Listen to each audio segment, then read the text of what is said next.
All right, board members, so now moving on to section 4, visitors. And Ms. Evans, I'll request that if there are any questions and so forth, that you record those for us. And at this juncture, we'll move to 4.1, but let me remind the board members, to help you remind me, that at 6:15 we're to have a public hearing. In any case, 4.1, Mrs. Emily Lamberson, proposed relocation of pre-K D classes. Welcome. Thank you.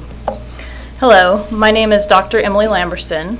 I'm here tonight on behalf of my children, Joel, who is a first grader at PLU, and Isaac, who's in pre-K D at Blue Water, though he was scheduled to move to PLU in August.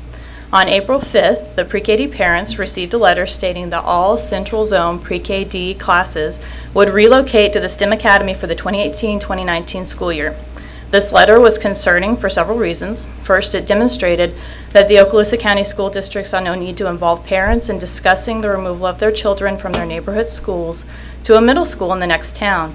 Now, we know parental involvement is important in a child's success at school, but we were not given the opportunity to weigh in, to offer suggestions, or to troubleshoot this move. I've heard from several parents who are not happy about this move, but feel that it's a done deal, and their input doesn't matter. That's a problem. It discourages parental involvement. Second, the letter was sparse on details concerning the move. I spent weeks calling principals, specialists, and directors to learn what this move would mean for my child. And I do want to thank the people that have reached out to us, Mr. Palmer, Mr. Chambers, through this process, and I do hope to see improvements in communication. Now, the main reason for the move is to address overcrowding in our schools by reclaiming underutilized space at STEM. Now, I understand our schools need space. My eldest was in a kindergarten class of 25 students last year, but I struggle to see how relocating pre-K D provides a substantial solution to the space issue. Relocating Blue Water's pre-K D will make 2 rooms available for general education, but my best understanding is that Blue Water is expecting to have maybe 90 new students next year. 2 classrooms is not going to be sufficient. PLU is not anticipating growth next year, but will likely see growth the following year as housing developments are completed. By relocating PLU's pre-K D, we free up 1 portable for general education. I don't know if that's going to be sufficient.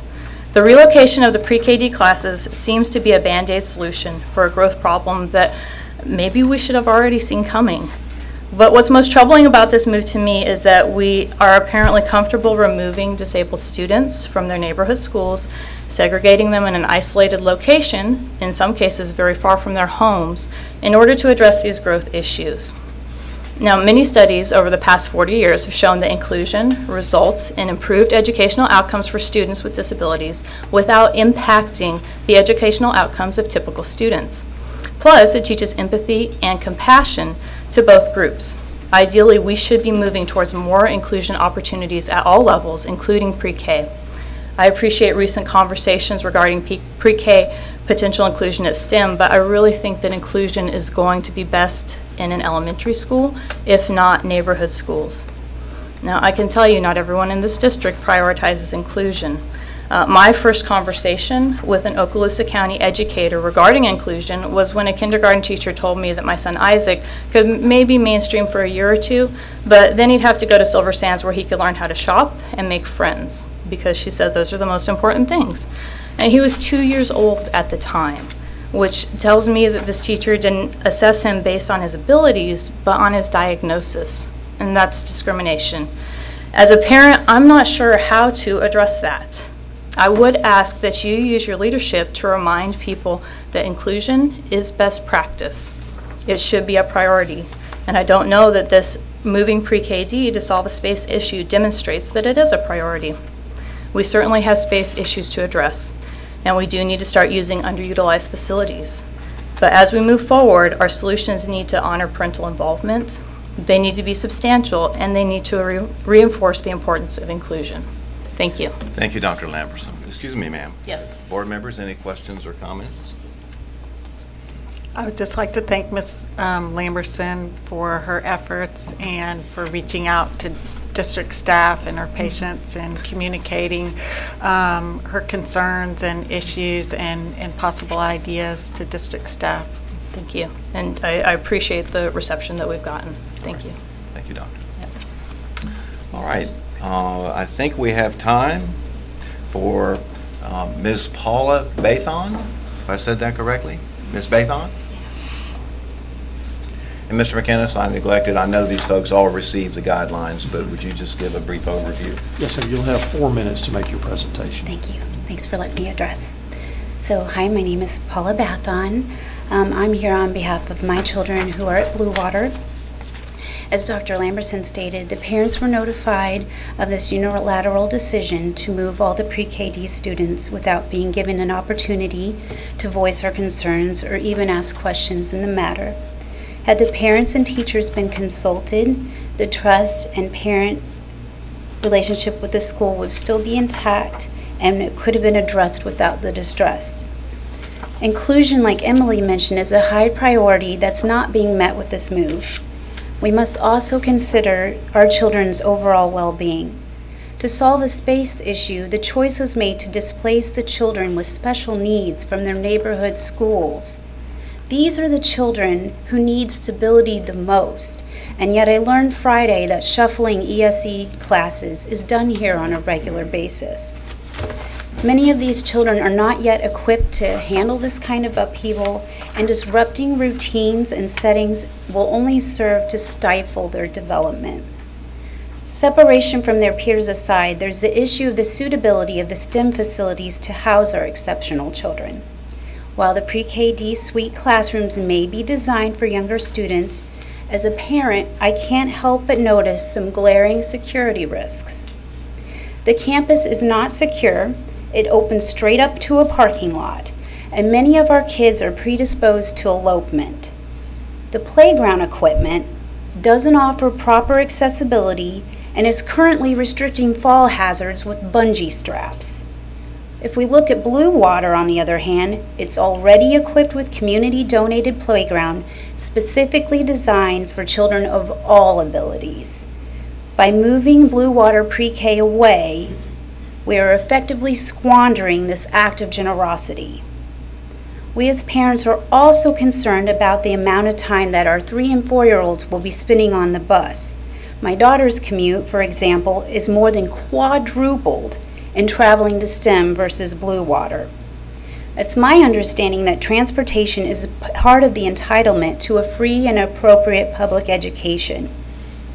So that should ensure that a child with an exceptionality be provided the commute comparable in length to travel as the time that it takes a neurotypical child.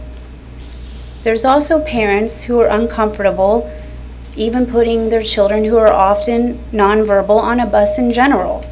Car rider families are faced with substantial obstacles if this move goes through, including the financial burden and possible need for childcare before and after school.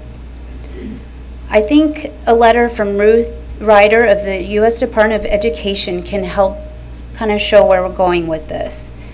From IDEA, she cites, children with disabilities in public institutions must be educated with children who are not disabled. Further, special classes, separate schooling, or the removal of children with disabilities from regular education environment occurs only if there's a specific severity of that specific child. So IDEA supports the child and that severity, not the needs of more space in a district. We know that we need to address overcrowding in our schools, but we ask you to keep in mind the undue hardships that families must go through to be separated from age-appropriate peers and their siblings. I know my daughters take comfort and joy seeing each other daily. Our neighborhood schools already adhere to the guidelines put forth by the Rehabilitation Act, FAPE, and the IDEA. Please don't uproot our kids. Thank you, Ms. Bathon. Any comments or questions, board members?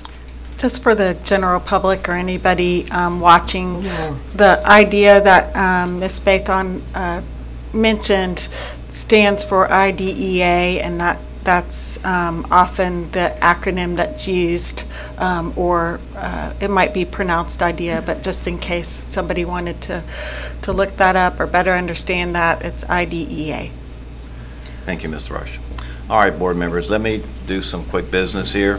I'm going to recess the current meeting, call into session the special meeting scheduled for 6:15, recess that meeting, and call back into session the regular session.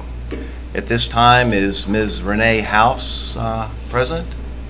Please come forward, Ms. House. Hello. Members of the board, my name is Renee House. I'm here representing my daughters, Isabel and Caitlin, who are at Blue Water Elementary, and the other pre-KD parents that are their children are part of the program and cannot be here to speak with you today. On April 5th, parents of the children currently enrolled in the Central Zone pre-KD program received a letter from the school district stating our children would be relocated to the STEM Academy in Valpy this upcoming school year. While we understand there is an overcrowding issue in our county, we are distressed we did not receive a notice of public forum to bring forward our issues and discuss any possibilities, discuss any of this from becoming a possibility with you guys. This appears to be inadequate planning on the district's part. I would like to reiterate an issue that this move will impose on our children, as they will not have an opportunity for integration into a gen ed classroom with age-appropriate peers. As mentioned previously by Ms. Bathen, many families in this program are one-income families. The school day for many of these children is their only opportunity for inclusion with age-appropriate peers. On September 14, 2015, the U.S. Department of Health and Human Services with the U.S. Department of Education released a policy statement on inclusion with children with disabilities in early childhood programs, stating it is well documented that the beginning years of all children's lives are critical for building early foundations of learning and wellness needed for the success in school and later in life. During these years, children's brains develop rapidly, influenced by experiences they share with their families, teachers, peers, and in their community. Like all children, it is critical for children with disabilities to be exposed to a variety of rich experiences where they can learn in the context of play and everyday interactions and engage with their peers with and without disabilities. This move presented by the board only isolates our children and may violate IDEA and its least restrictive environment requirements. Each public agency must ensure that to the maximum extent appropriate, children with disabilities, including children in public or private institutions or other care facilities, are educated with children who are non-disabled, and special classes, separate schooling, and other facilities are educated with children who are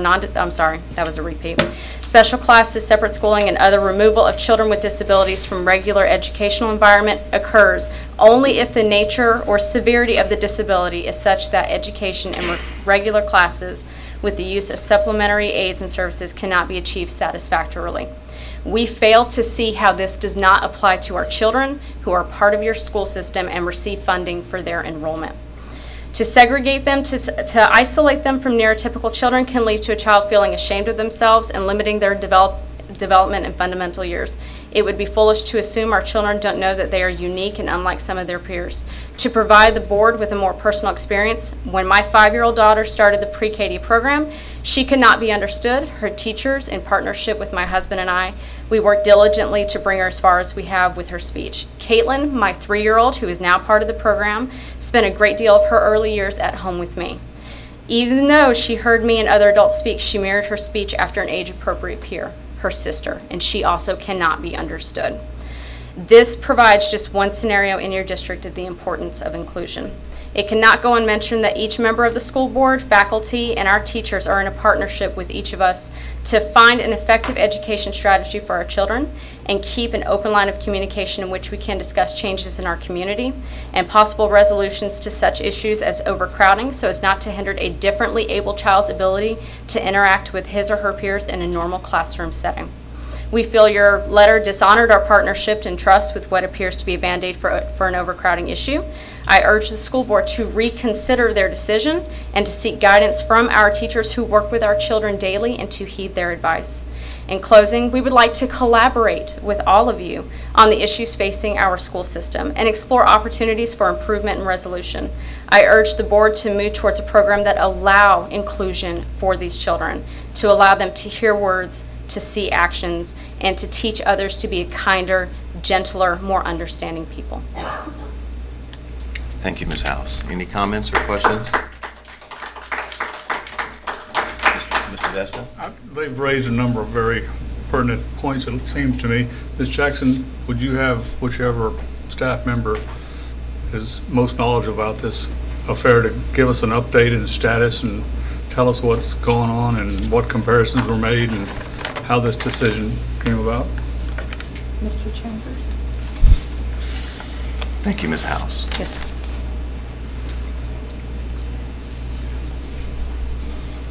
Mr. Chambers, I believe you met with these parents individually, and with Ms. Thrush, you've met with these parents. Yes, I have met with all the speakers that presented this evening, as well as some other parents who are not here this evening. Well, first of all, I do want to say I appreciate the comments of each of the parents. I think it is important. It's what we want in our school district, to have parents who are advocating for their children. I will say it was probably during the December time frame where we were talking about the central zone, and we were talking about space in the central zone.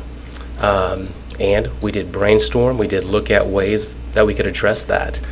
And you never want to do a situation where you're necessarily displacing students. I think our ESC students, we know, are valuable to us. I think they're valuable to each and every one of us. And sometimes, like I shared with the parents, just being very honest, that sometimes you have to make difficult decisions. And this is a decision that was made in terms of the STEM Academy. The STEM Academy has resources there that are for ESC students and for younger students. And that was a situation that we did look at. We did send a letter home on April 5th. We did speak with principals before that. We did speak with teachers before that. If I were to say, if we could go back, I would like to say that we would talk to parents maybe in a better fashion, but we did send a letter home to parents. Since that time, we've met parents at the STEM Academy. We've toured with the parents that we did meet there. We met with parents on Friday as well. I think the meeting on Friday went extremely well, where each of the parents that we met with gave us some great suggestions. A couple of those suggestions were, a media center. We were able to add a media center, so to speak, to STEM, and we will do that next year. The non-disabled peers, we also looked at that. It was a great suggestion. So we will be adding VPK to the facility as well. The playground was also mentioned. We did put a playground there at STEM, which is ADA certified, but we're also adding playground equipment to the facility. I think our pre-KD students are very valuable to us, and each and every one of us understand that. Like I shared with the parents, I understand, even though I do not have a disabled child of my own, I do absolutely understand where they're coming from. I appreciated their passion and their honesty, and we're trying to do everything that we can to make this a very successful move for the families. We've communicated with the principals in terms of the start times, so the families can have the ability to drop students off and get their other children back to, whether it be Blue Water or whether it be Edge or whether it be PLU. So a lot has happened behind the scenes. A lot of communication has happened behind the scenes, but I do understand maybe some of the frustration from the parents in terms of their child was at a neighborhood school and they may have to go to STEM. So that's what I would say there. Well, Marcus, to cut to the chase of the thing, and the three ladies that's just made the presentation, plus all the paperwork we received, have we, because now it's been very clear they're actually saying in their documents that we're not really complying with the requirements and stuff. Now, are we or are we not now? Because they did a very good job of outlining it and everything else, and the problem I'm having is, are they right, are we right? Because they're very adamant now that we're not really complying with a lot of the regulations. Are we or are we not? So we are, and we've spoken with the state of Florida. Huh? We've spoken with the state of Florida. I spoke with Melody Summer, and are we able to make this move, so to speak? The answer was yes. We spoke, so then from there, spoke to the state of Florida. When it comes to inclusion, the students should be there with their non-disabled peers. Well, and I know you normally do a great job, and it's been bothering me simply because I usually never even question when you're involved in something like this, but it don't appear that we've been very clear when the documents I've been reading and the phone calls I've been getting, that it's like I think we all agree that they're not really thinking that the things we're saying is true, because they're saying something just the opposite. So let me be very clear. Huh? So let me be very clear, because anything that comes out of my mouth is going to be 100% honest. So when it comes to the non-disabled peers, in the initial move, we would not have had non-disabled peers at the STEM Academy. So we called the state of Florida, and we asked them, does this happen? And the answer is yes, this does happen. This happens in many school districts across the state of Florida. Mrs. Jackson said, we want to go ahead and remedy this. So we looked at a few situations, and a few of the situations weren't really too, when I say liking, I don't mean that word disrespectfully, to the liking of some of the parents that we met with. Some of those situations were, we were going to have field trips to our feeder schools where our kids would interact with kindergarten students. The STEM students have planned a play for our pre-KD students. They planned reading time to our pre-KD students, understanding that some of the students may, or some of the parents may want to opt out from that. After we met with the families on Friday, we said, it's absolutely, we hear your concerns. We're going to add a VPK to this program, and therefore they would have the non-disabled peers, which makes sense. And if I could just add to Marcus' comments, I think historically we need to kind of frame how we're currently this year and how we have been opening up pre-KD units across the district. And just stop or interrupt me if I say something that is incorrect. But we don't automatically, and have not in the past, automatically had a pre-KD classroom at every school. In fact, we have other elementary schools that don't have a pre-KD class. And typically how we create a new pre-KD class is there are eligible students for that service or for a class, and again, depending on space available, a classroom is created.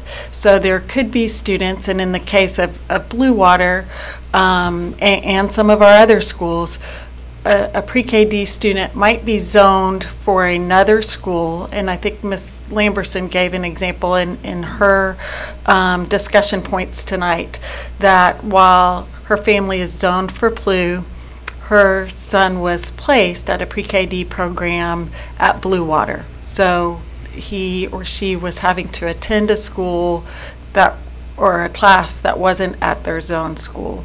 But as she stated, as students matriculate out of the program, usually there's an opening if there is a pre-KD program at your zone school, and we try whenever possible to place a pre-KD student at their zone school.